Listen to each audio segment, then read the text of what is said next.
Ladies and gentlemen, please take your seats. The program is about to begin.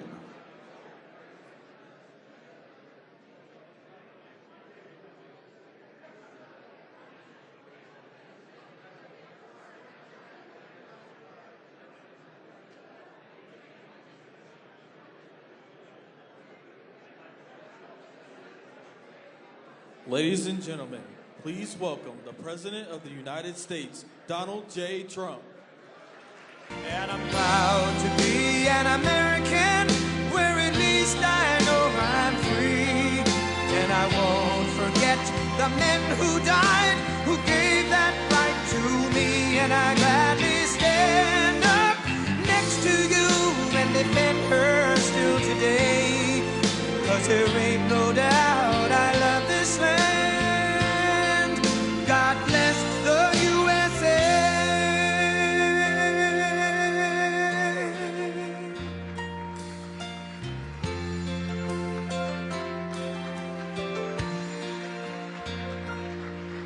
From the lakes of Minnesota to the hills of Tennessee, across the plains of Texas, from sea to shining sea, from Detroit down to Houston and New York to LA, where there's pride in every American heart, and it's time we stand and say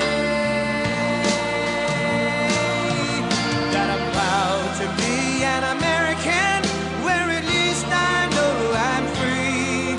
And I won't forget the men who died, who gave that right to me. And I gladly stand up next to you and defend her still today.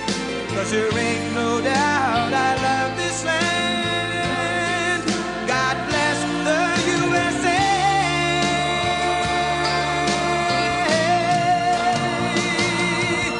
And I'm proud to be an American, where at least I know I'm free.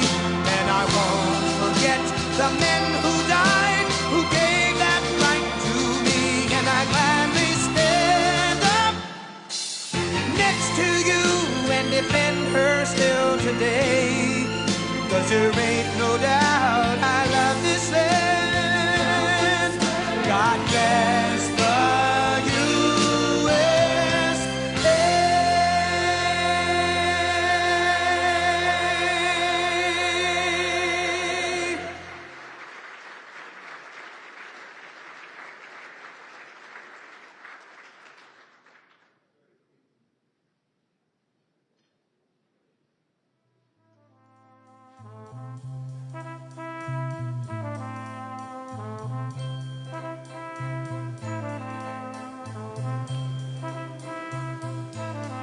There must be lights burning brighter somewhere.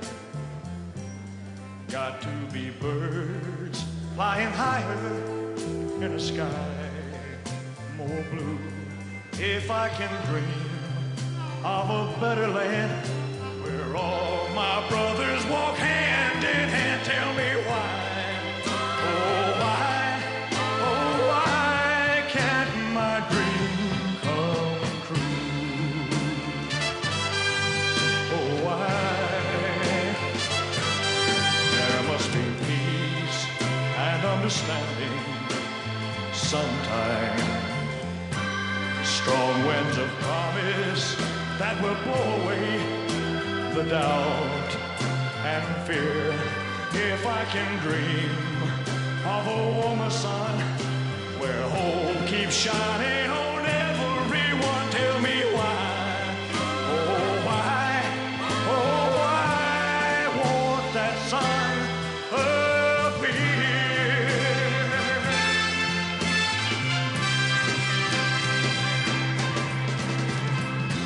We're lost in a cloud. Distinguished guests, the Chief of Protocol of the United States, Ambassador Monica Crowley.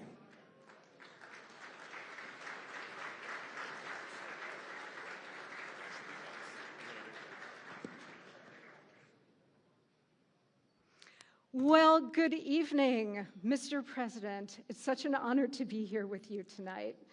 Ladies and gentlemen, members of the cabinet, distinguished guests, I am Ambassador Monica Crowley, Chief of Protocol of the United States, and it's my distinct honor to welcome all of you to the State Department to celebrate the extraordinary talent, vision, and artistic achievements of the fantastic 48th Kennedy Center honorees, living legends, all of you.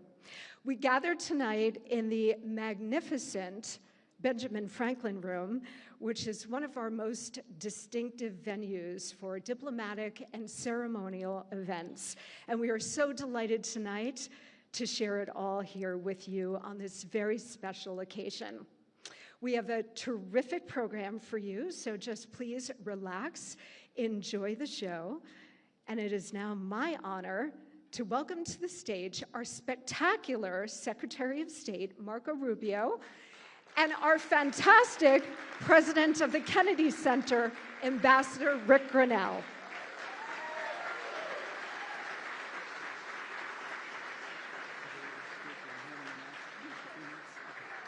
Thank you. Thank you very much. Thank you, Mr. President. Welcome to the State Department. We love to have you here in this beautiful ballroom, and we're very excited about it. Of course, it's not nearly as big as one we're going to have in about a year and a half for the country, and but thank you for being here tonight. And it's an extraordinary honor to be here with all of you, to welcome you here to this room and to this place. One of the great American exports is our culture and our talent. It inspires the world, and tonight we honor 4 honorees, 5 when you include a group as well, who have been such a internationally given America such prominence. They have represented our country well. It is one of the great things that we have done. It's one of the things that people don't talk about enough. They call it soft power. But what it really means is the influence of our culture and the influence of our talented people and how it inspires people around the world. In many cases, the first thing and people learn about our country is through our culture, through our entertainment, be it our movies or our television or our music or our musicals or our bands or our actors. And so we are grateful and honored to be able to host this event tonight on the eve of tomorrow's ceremonies and tomorrow's celebration of this incredible American talent, and to partner, as has been done for many years, with the Kennedy Center, which is under extraordinary new leadership. You guys are doing a phenomenal job, both in the fundraising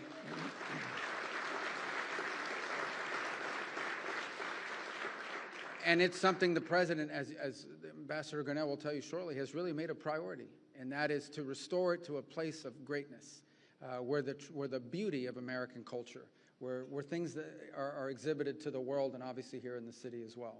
So it's my honor now to turn it over to Ambassador Grinnell, who will tell you more about all the exciting things that are happening at the Kennedy Center. So thank you so much for being here tonight, and thank you for the opportunity to host this week. Thank you. Secretary Rubio, Marco, my friend, thank you so much for this occasion. We're ecstatic to be here. It is true that President Trump not only helped the Kennedy Center, but I have to tell you, he saved the Kennedy Center. From the moment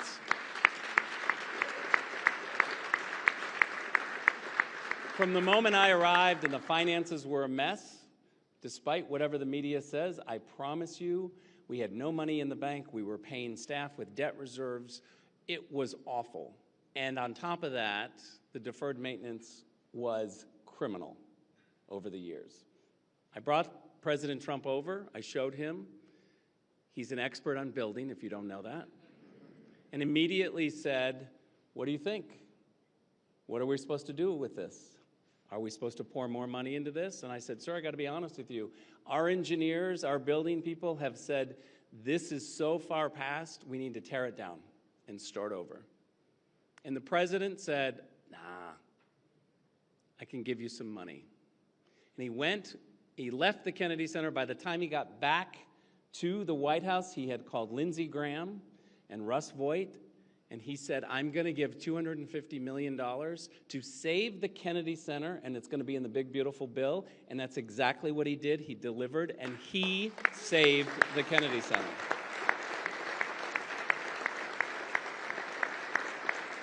It's never a big story when things are neglected, but the Kennedy Center was neglected. It needs to be a place of bipartisanship. It needs to be a place that we come together and we celebrate together, and we don't care who you voted for president. You sit, you watch amazing shows like Les Mis.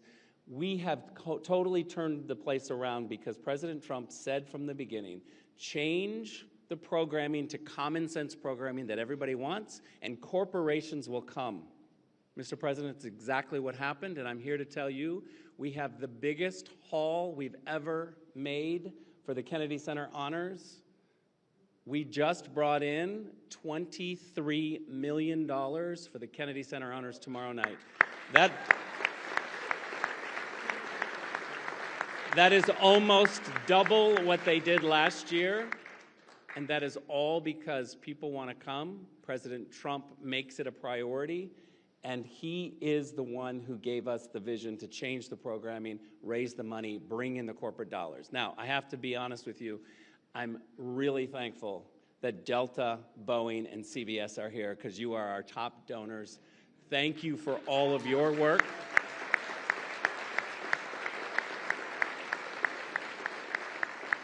And let me finish by saying also, Tiffany's, thank you very much for redesigning our Kennedy Center Honors.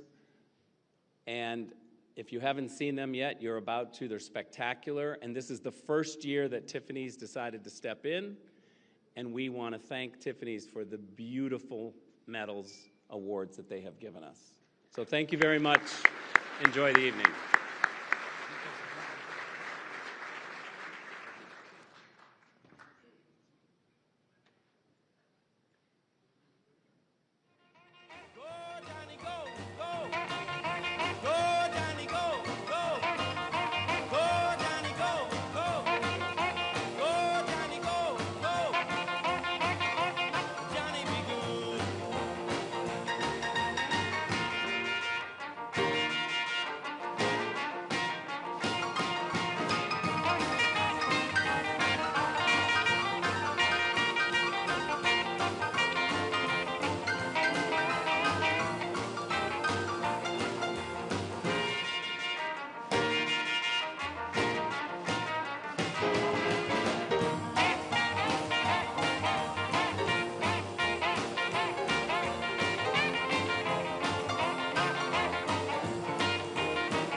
Ladies and gentlemen, the President of the United States, Donald J. Trump. And I'm proud to be an American, where at least I know I'm free. And I won't forget the men who died, who gave that right to me. And I gladly stand up next to you and defend her still today. 'Cause there ain't no doubt I love this land. God bless the USA. Thank you very much, everybody. Thank you. What a great group this is. Your team is doing very well, Bob. Good quarterback, good coach. It always helps. Having a good coach and a good quarterback is a very good thing, historically. I want to thank Secretary Marco Rubio, who's my friend and a very talented man who works very hard, and his wonderful wife, Jeanette, for hosting us this evening as we... Thank you, Jeanette. Great job. As we celebrate the 2025 Kennedy Center's honorees, and they are great honorees. Sylvester Stallone, there he is, look at him.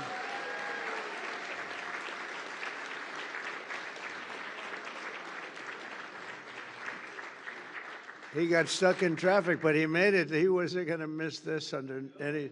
We heard he was walking up. I said, okay, now we can start. You look great. Thank you both very much. Jennifer, thank you very much. George Strait. Thank you, George.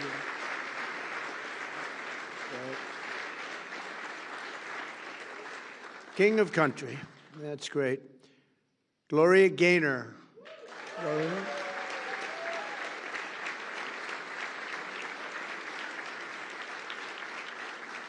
Fantastic, Chef. You look so well. Thank you very much, Gloria. The legendary Michael Crawford.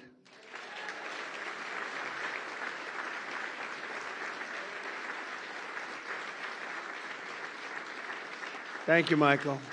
Thank you, Michael. That's some job. Thank you very much, Mrs. Crawford, for being here with your two beautiful daughters. Really an honor to have you. I don't want to say how many times I've seen you in Phantom, but you know, when you have a great artist, it's true with paintings, it's true with music, it's true with dance. Every time you see it, it gets better. And you see things you've never seen before, but I've seen you many times, and there's never been anybody like you. Thank you very much, Michael. Congratulations. And the truly legendary rock band Kiss. Thank you, fellas. Thank you. That's great. Thank you very much. And this is really much, really, look at it, pure talent, a lot of talent, as has ever been assembled under one roof. We've done something that they've never done before, and I'll be doing something that hasn't been done before. The President of the United States is hosting at the request of a certain television network.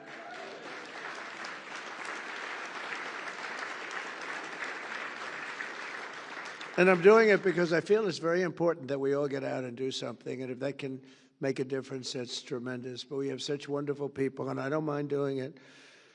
But these are some of the greatest of all time, and congratulations to all of you. And thank you very much to Tiffany and Company. They've really done a beautiful job with the medals. And I want to thank you, beautiful families, every one of you. You brought large numbers of your families here, and we appreciate that.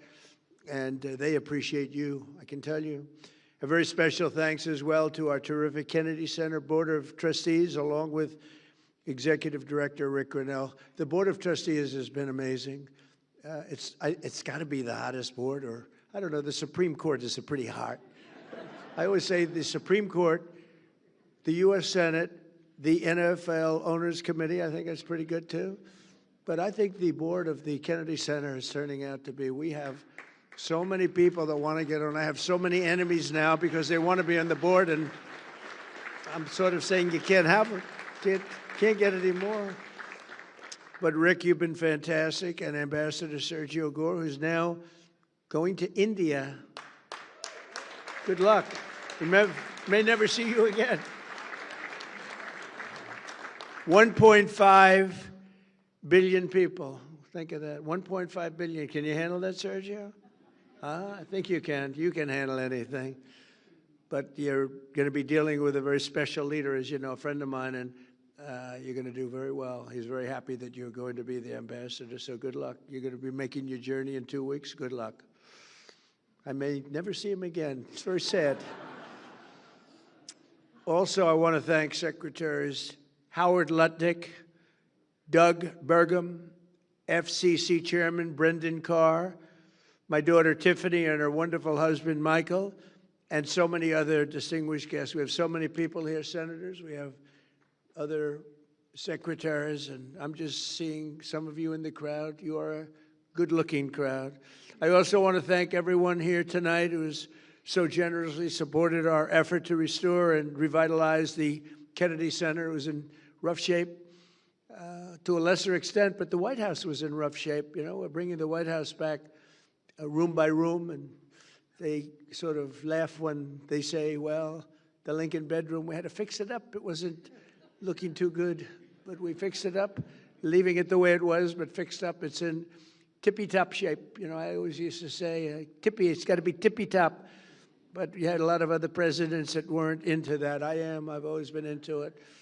The Oval Office has reached a new level. The Cabinet Room, everyone wants to see the Cabinet Room, and it's so beautiful now. We took some of the paintings that were downstairs in vaults. They have big vaults. They have 2,000 paintings, over 2,000. We have great curators, 7 of them, and they love the place. Some of them have been there for 40 years, and if they don't like you, you don't get the painting you want. You don't get the Declaration of Independence brought up into the Oval Office. A couple of other presidents suffered without it because they said, I'm not going to be able to do it. But they've been great.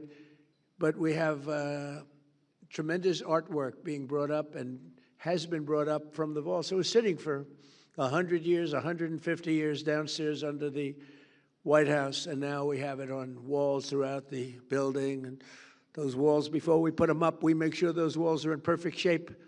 I say, you got to make sure these walls are up before you do anything. And we've done a lot of work. We've redone great marble floors that were beat to hell. We've done not good floors that were out of one-by-one boxes from certain stores that are not very good. They shouldn't be there. Those floors should not have been there. And we've replaced them with the most beautiful marble, statuary marble. They call it in Italy statuario. Great white and black marble that forms Greece and big parts of Italy. And Italy during a time when Italy was extremely strong, and Greece when Greece was Greece. And they had that, and we now have that in the White House, replacing one-by-one tiles that were not good. But we've fixed the White House, and we've fixed the Kennedy Center. The Kennedy Center has some work to be done. We've worked very hard on it, actually. I spent a lot of time there with contractors. I mean, I go around. I have 2 jobs. I have a construction job, which is really like relaxation for me because I've been doing it all my life. But we're fixing the Kennedy. I said, you need a new roof. And he said, sir, there's a lot of water coming down. You know, they didn't know. You need a new roof. It's been there for like 45, 50 years. And we're doing everything. We're doing brand new air conditioning. Carrier's been so incredible. They made a donation, a big donation on the ballroom. We were bidding out the ballroom, and Carrier came along, and they said, sir, we'd like to contribute the air conditioning for the ballroom. It was like $17 million. It's a lot of air conditioning and heating. And a great steel company came along and said, sir, we'd like to contribute the steel. That's a big steel. That's a big account. And we had Caterpillar Tractor come along and said, sir, we'd like to contribute all of the tractors, all of the excavation equipment, and all of the lifts and generators and everything else you have in the ballroom, because it's got a lot of very complex equipment that you wouldn't think of. So I want to thank Caterpillar and others. Others are going to be made public, but they've really been very gracious, and we're having the same thing happen at the Kennedy Center. They view it as a very important thing, and we have marble experts, some of the greatest marble people anywhere in the world, and they're taking this marble that was in such bad shape that everyone said, we have to rip it down, we have to take it down. No, the marble is great, big, beautiful slabs. You don't get them like that anymore. It's very hard. Giant, they call them the giant slabs. They don't make them.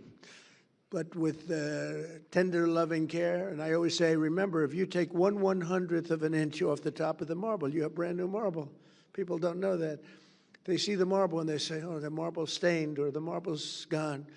I say, no, no. If you go just a little bit, if you take just a little bit of that skin off and you get it down, it's called grinding, you grind it down just 1/100th of an inch, you have a brand new slab of marble. And you've saved a little money, to put it mildly, like millions.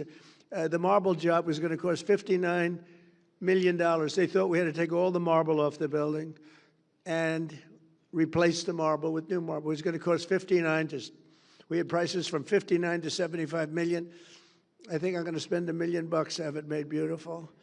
And what you replace it with was not nearly as good as what we already have. So it's sort of, I don't know, I like to tell you those little construction, because we talk politics all the time, and I like politics too. I said to somebody the other day, am I a better politician or construction real estate person? And they didn't know how to answer that question. I'm not sure how to answer it either, if you want to know the truth. But I actually get great relaxation out of fixing the White House and fixing the Kennedy Center. And it takes a little time, but not really, because it's time that some people want to rest. I don't really want to rest. I want to do things. And to me, it relaxes me. It's really almost better than resting. And we're bringing these places of great distinction, we're bringing them back. And the Kennedy Center is going to be incredible.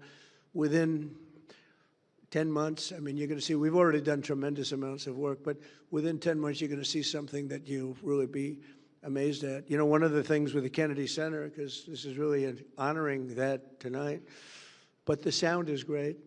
And if you don't have good sound, Lincoln, I don't want to say anything bad about Lincoln Center, but they've had a lot of problems over the years with sound. A lot of you, some of you on that board, you're here tonight. There's a very distinguished board also. But as you know, they have at Lincoln Center, they have a sound problem, and they've rebuilt one of their great buildings because the sound was always bad, and they can't get it right. They can't get it right. It's a very hard thing to do. There's a little luck to that. You know, you have to be a little bit lucky. And some of the greatest opera houses in the world in Europe were built 200 years ago, 300 years ago. And they had no sound engineers in those days, but they did have a lot of marble and stone. And marble and stone make really for great sound. I see we have Gloria, we have Kiss, we have George Strait, we have, think of it, we have the great Michael Crawford, and they know what I'm talking about probably better than anybody else in the whole world.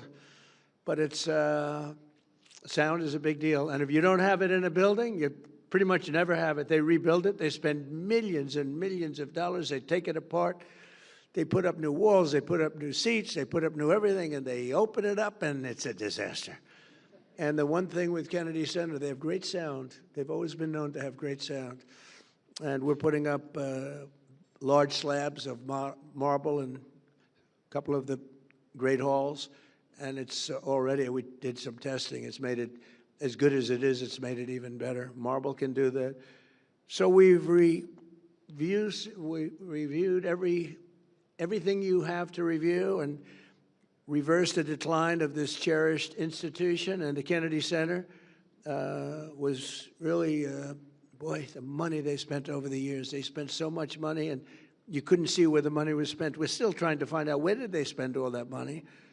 But they didn't know what they were doing, and it's a shame. And we almost lost that building. That building was very close, structurally and every other way. We've totally reversed it, and now it's going to be in great shape for another, literally for 100 years. It's going to be in great shape. It's going to be in better shape than ever before. So we've done a real job. We've secured historic funding for the Kennedy Center, and we got that in the great, big, beautiful bill. That's a bill that everybody said was impossible to get passed. They said, you can't do it. It's too big. It was supposed to be 17 bills. I said, let's put it in one because the Democrats are absolutely crazy. And I have some Democrat friends here, but they're crazy. And they might have approved a couple of them, but most of them they wouldn't. I said, if we put it all in one, there's something for everybody. And we got it approved with a pretty small majority. We have the majority, but pretty small majority. We got it approved. And we got some support. We got a little support from some of the rational Democrats. But one of the things we were able to do is help very much the Kennedy Center. We got so many other things. The largest tax cuts in history. No tax on, think of this, tips. No, for the workers. No tax on tips. No tax on Social Security for our great seniors. No tax on overtime. Nobody thought that was possible. You're allowed if you buy a car. These people don't know about buying cars because you buy cars probably, you're not going out to borrow a lot of money, the group in this room. But you know what? Middle-income people, they never had this before. If you go out and borrow money, which almost everyone does to buy a car, you're now allowed to deduct the interest for income tax purposes. It's never happened before. It's a great thing. We have so many things in the great, big, beautiful bill. But one of the things we have is we're going to rebuild our city, Washington, D.C. We now have one of the safest cities in the country. It was a horror show when I came here. A year and a half ago, this city was so dangerous. A year ago, it was so dangerous. We've been there 10 months, and now we're setting records for safety. We've had virtually no crime. We had terrorism 2 weeks ago, week and a half ago, horrible terrorism. But it sounds like we were doing so well that the terrorists felt they didn't want to see us do very well. But we have right now the safest capital. We have as safe a capital as anywhere in the world, and we had one of the most unsafe capitals in the world. Thank you. And I walk through the White House, and I'll see especially young women say, "Sir, thank you very much." And I know immediately what they're saying. They're not thanking me for the 8 wars that we've stopped. They're not thanking me for even the tax cuts or any of the other things we've done. They're thanking me because they can actually walk to the White House. They feel safe now in the city, and they are. And I want to thank our National Guard. They've been unbelievable. The National Guard has been great. And Christy and Tom Homan and all the people that work so hard on that. And as you probably noticed, we just went into New Orleans, and we went into Memphis, Tennessee. We went in a light way because we have a lot of opposition there with these people. They want to have crime. I mean, it's the craziest thing, Chicago. But we've brought down crime and just given it a little dose of what we do really well. But we'll, at some point, just go in and do it exactly the way we want. We won't have any crime, and we'll have very little crime in Chicago, almost none. We'll stop it everywhere. We do stop it everywhere. And we had a governor, a very good governor from Louisiana. Jeff Landry just called, and he said, "Please do me a favor. Would you send the troops into New Orleans? It's really gotten bad." And I said, "We'll do it." We just sent them in, and within about 3 days, everyone said it's like a different place. And he's a smart governor. And some of the governors, you'd be surprised at some of the ones that are calling. But we're stopping crime. I said we were going to, during the campaign, we're going to stop crime. Nobody knew we were going to stop it to this extent. Nobody knew we were going to have a border where in 6 months, not one person came into our country illegally. Think of that.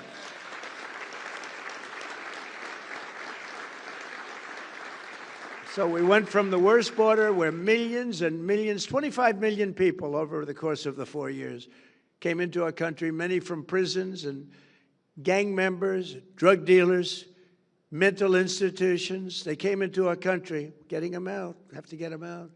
Murderers, we have 11,888 murderers. Many of them are now either out or in jail because they'll murder again.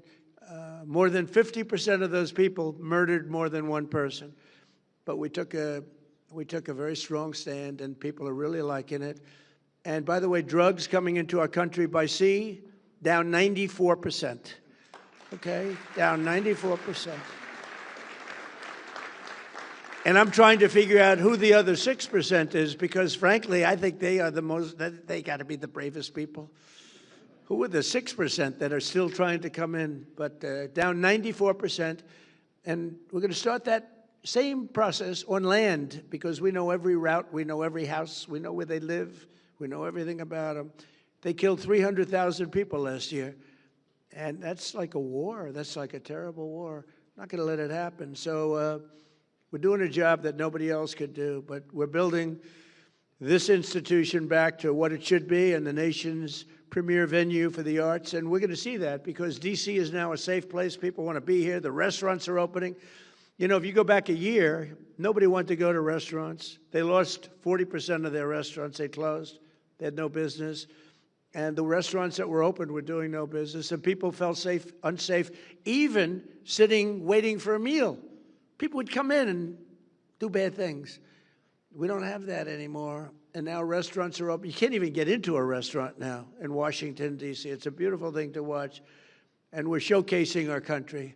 And we're always going to have it because the capital of the United States of America has to be a safe and beautiful place. And we're fixing it. We're fixing the roads. We're removing the graffiti on the most beautiful marble you've ever seen. We're removing granite. I like granite better on the outside because it's real easy, but the marble is very porous.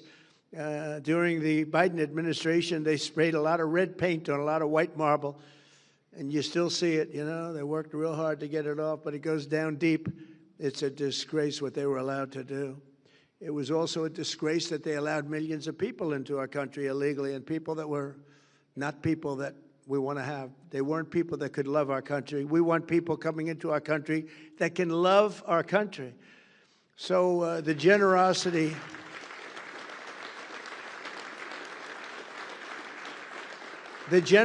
of so many outstanding donors, and Rick mentioned some of them, but we've had so many people that just are so generous. It's been really incredible. And as you know, this is America's 250th anniversary. So we have all of these people, and next year is right around the corner. and that's going to be big. Then we have the World Cup coming, and we have the Olympics coming. And, you know, I got the Olympics, and I got the World Cup. I cannot take credit for getting 250 years. That was just, we sort of lucked out. I tried to do that, but it didn't work. We lucked out. But the 250 is going to be incredible. In fact, we're having, on June 14th, we're having a fight. All of the greatest champions in the world, the UFC fight, they're building an arena in front of the White House, if you can believe it. Then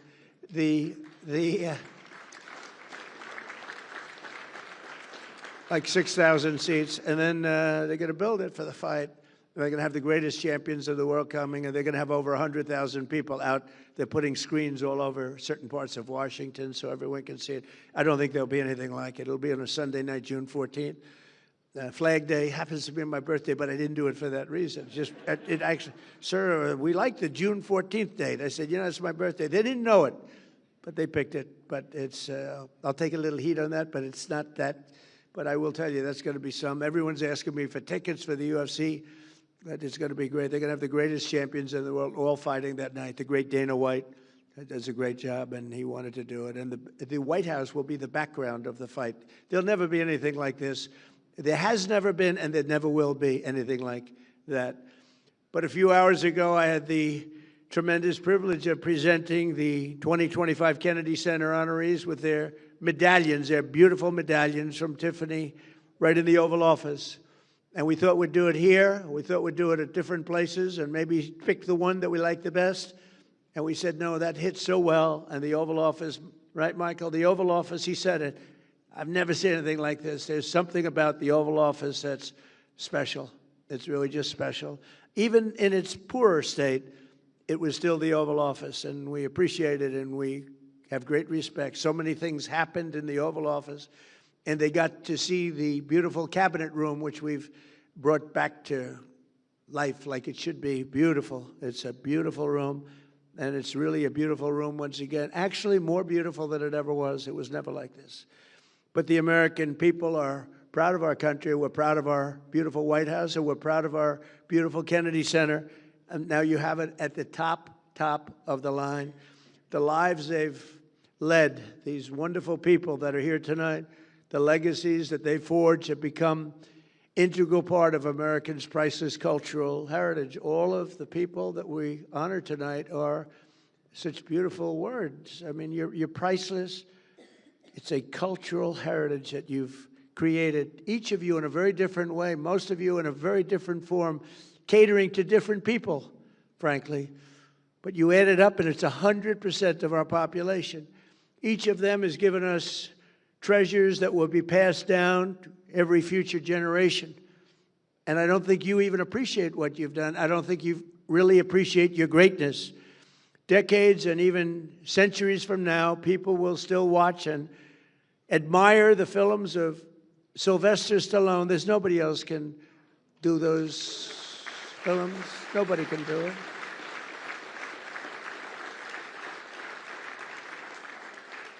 You know, he started Rocky. He had no money at all, and he had nothing. He had a car that barely couldn't, you know, he left New York. I think a place called Brooklyn, right?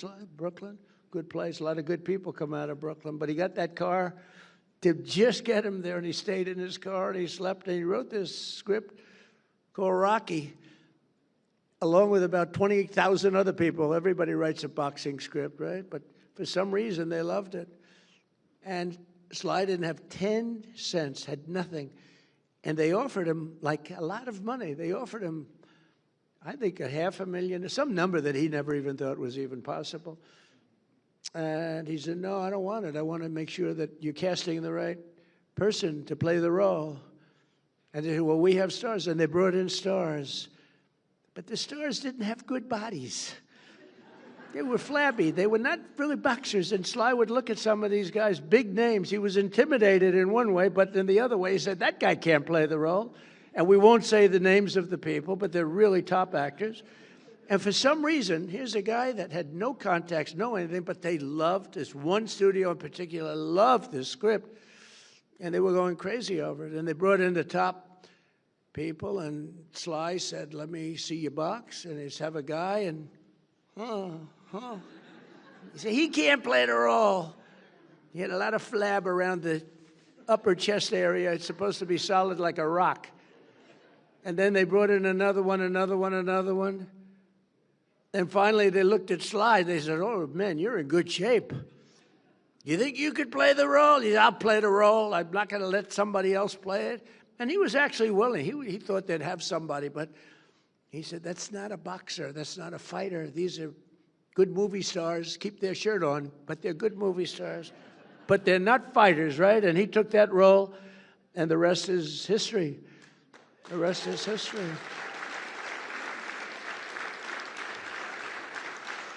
But think of it, how many people would turn down, a tremendous, enough money, he probably thought he could live for the rest of his life. He probably could have if he had to. But who would turn down that kind of money? And he did it. He didn't want to have anything to do with it. He wanted it to be right.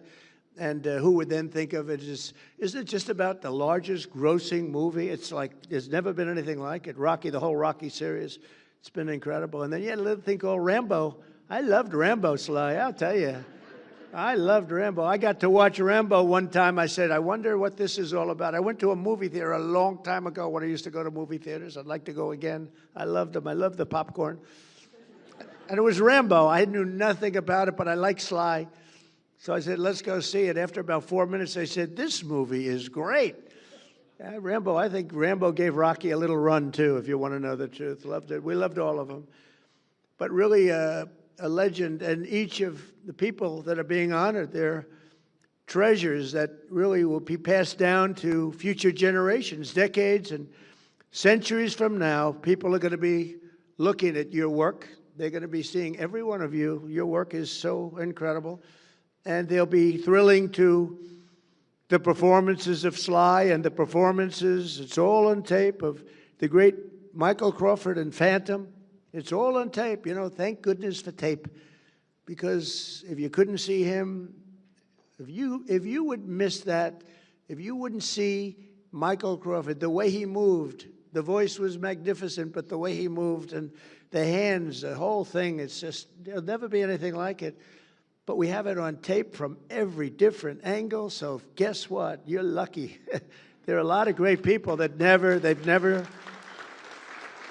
never been preserved that way, but you've been preserved. And people are going to be looking, people are going to be watching that and comparing in other plays and in other forms and other venues. They're going to be looking and comparing others to you. And I don't think they're ever going to find anybody like you, Michael, okay? I know something about that business. I don't think they'll find anybody like you.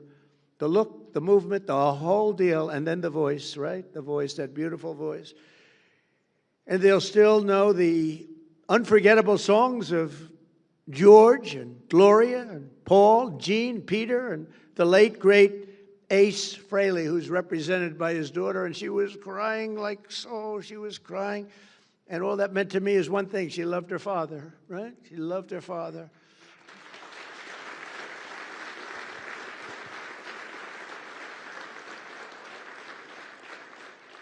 And the guys loved him. That band has stuck together for a long time. I've known a lot of bands, and they don't last too long. They're gone, much to the detriment of themselves, actually. But these guys get along, and I love to watch people. And I was watching them, and they really respect each other, and they like each other. I just congratulate you. What a job. What a job you've done. What a great job. Thank you all. I've known Gene for a long time, and I've known the others for shorter periods of time, but they're real talent. And tonight they're really appreciated. The world has seen it, and the world is now watching. They're watching. The whole world is watching this. So thank you very much. On the film sets, Broadway stages, and in sold-out arenas around the globe, these exceptional individuals have spent their lives making the most of their incredible God-given talents. They have talent. They have talent. The great Gary Player, he hits shots. He's 90 years old. He still plays good. He shot a 70 with me the other day. He's 90. We're playing pretty far back, too. He's incredible. You think Biden could do that? I don't think so. Can't lift the club. But Gary was demonstrating shots, and one guy was having a very hard time, couldn't get out of a sand trap. Gary's known as the greatest sand player, #1 ever. He got down in the U.S. Opens, 2 U.S. Opens back-to-back. He got down 69 out of 71 times. I would say that's good. Even if you don't know anything about golf, you'd have to say that's good. But he got down, and this poor man that I was with, he was blessed with talent, but not golf talent. And he cannot get out of a trap. It was sad to watch. And Gary says, you don't understand. And he dropped 5 balls. Ping, ping, ping, ping, ping. Every ball right next to the hole. And this guy, and he tried it. He hit the ball a foot. He hit the next one over the green like by 50 yards. The whole thing was a disaster. He said, well, here's the problem. I've got talent, and you don't. And that's what's true about you. You have talent. These 5 groups and people, they have great talent. And if you don't have talent, to be honest with you, there's not a damn thing you can do. You can get a little better. But if you don't have talent, there's not a damn thing you can do about it. All you can do is try and find something else where you do have talent.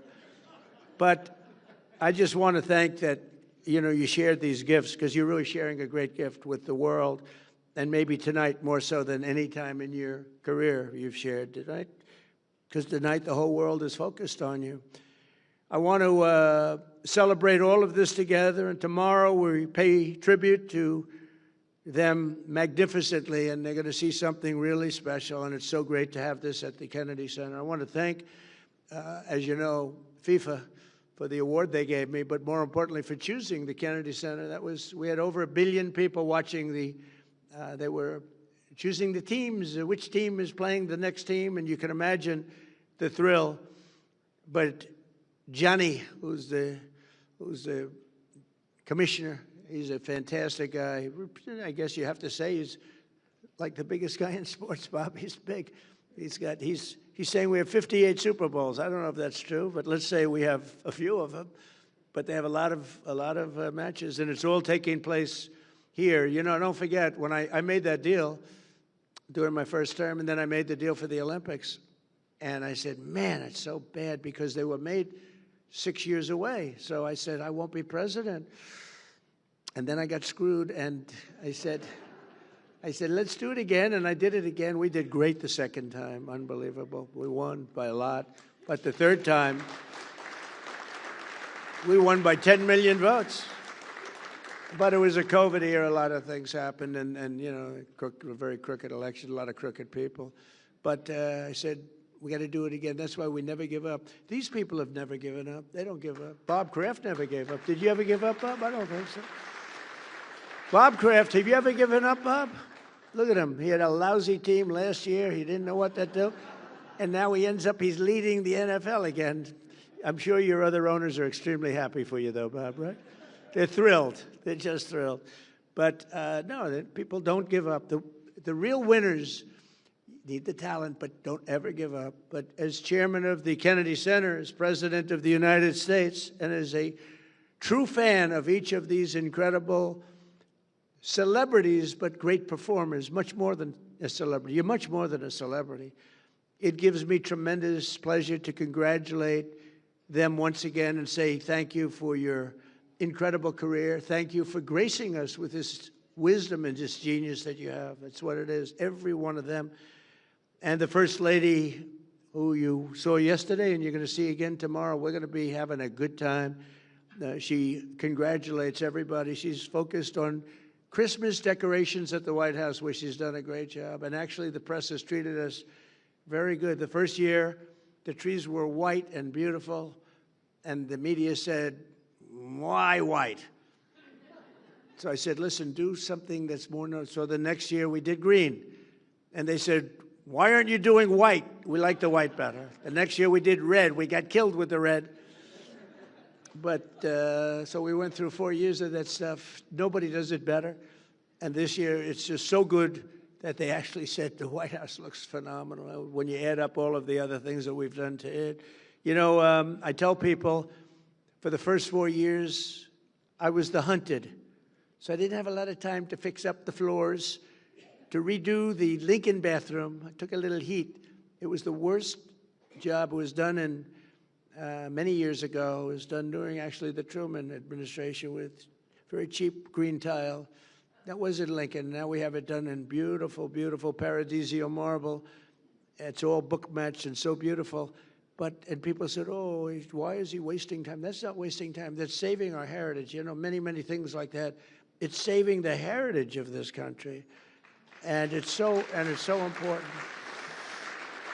But I'm just going to leave you with the fact that this is a very brilliant and very important group of people that are in this room tonight. A lot of people wanted to be here, and the ballroom is very small, Marco. I mean, this is like, you know what this is? About 1/10. This is section A of what's being built.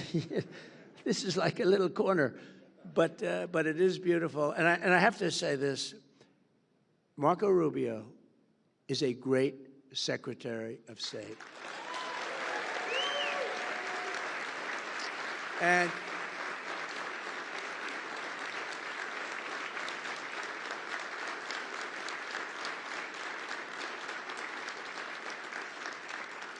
And I think he's going to go down as, you know, look, we've had some good ones. We've had some bad ones, too, real bad ones. We've had some real dummies and some real brilliant, great ones. I think Marco, if we keep going like this, he's going to go down as the greatest Secretary of State in the history of our country. So, Marco, thank you very much.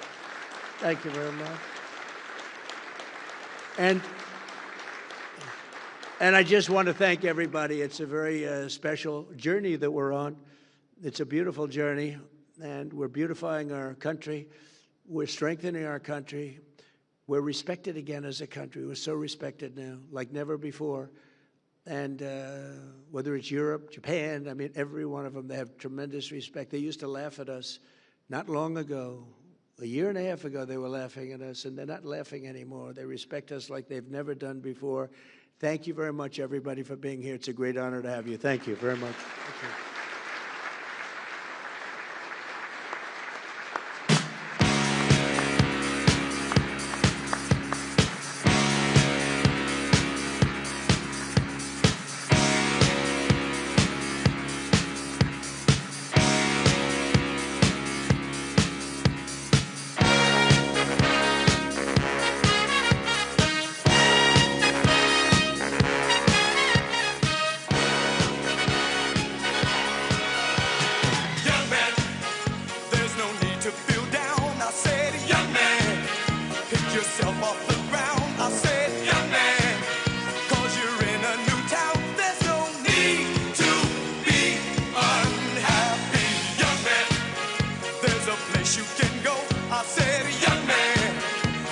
Short on your dough, you can stay there, and I'm sure you will.